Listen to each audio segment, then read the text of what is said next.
As a motoring journalist, we very often get the top model of a range on test. But sometimes it's an absolute pleasure to get the bottom. You may not see it from outside. You can see this is a Mini. Absolutely. And it's a three-door hatch version. So it's the little baby Mini. You've got mag wheels, you've got 15-inch tires, you've got the normal lines of the Mini. As I said, just the three-door hatch. You come round to the typical tiny Mini boot.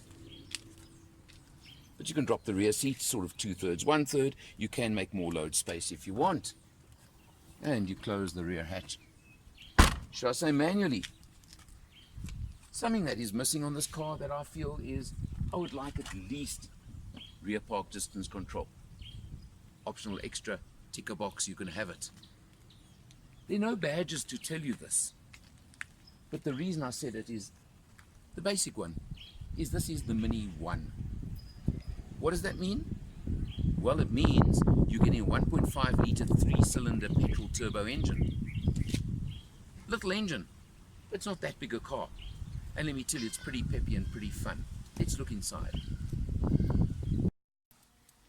In typical Mini fashion, of course, that's how you start the engine. A little bit different, isn't it? But a bit of fun. You can also turn off the auto stop start function next to it if you want, something that I've got into a habit of doing. And just because we're being different now, let's show you.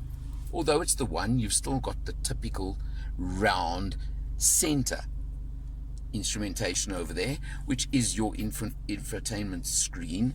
And you'll see now, I'll press menu, and you do get media radio, which I'm on now. You get my Mini, you get Mini connected, you get all of these things. But obviously on a Mini 1, unless you want to tick another box, you don't get something like navigation.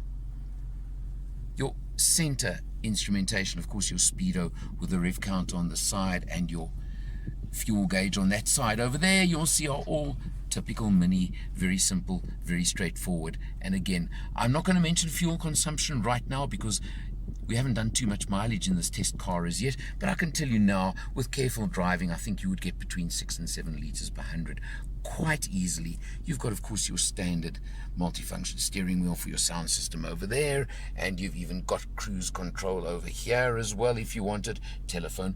All those things are as per normal with any Mini. You've got your aircon system over there, and you come down over here to your 7-speed automatic gearbox. There is a 6-speed manual option available as well. This is the automatic version, and then there's the controllers for, of course, the infotainment screen. All quite simple, quite straightforward, nice. Another feature I find quite interesting on the Minis is you do have adjustment on the steering wheel. You can see you can adjust up and down, but do you notice the instruments move with it? Just a feature. The Mini works quite well, so you can set the steering wheel as you want it, and you've got that. Good quality cloth seats, as you can see. Manual handbrake, nothing wrong with that these days, is there? And yeah, limited space in the back. It is a Mini, of course, and you've got to climb through because it is the 2-door version, or 3 with hatch, doesn't matter. That 1.5 litre engine puts out 75 kilowatts, 190 newton meters of torque.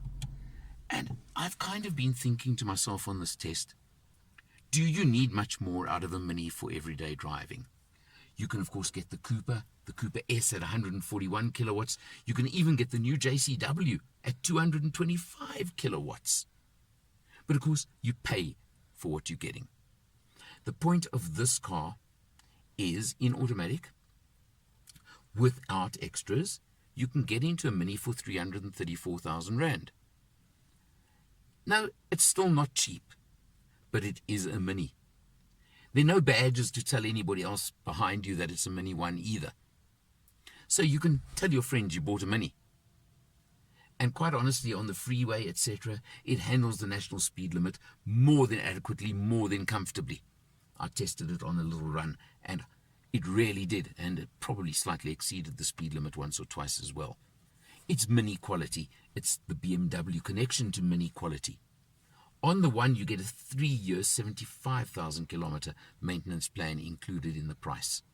from the Cooper upwards, you do get 5 years. But that's something you do allow for and you do take into account. I've always said the thing about Minis is you either want a Mini or you don't. It's one of those cars. It's a boutique hatch. It is a niche, and you either love them or you don't. That go-kart handling is still there. You're still never going to go a long way before you find another car that gives you the same feel and handling, etc. And 75 kilowatts is not underpowered in this little car. You want to get into a Mini for mini-year money? This could be the way you can do it. For Motor Matters, I'm Eleanor.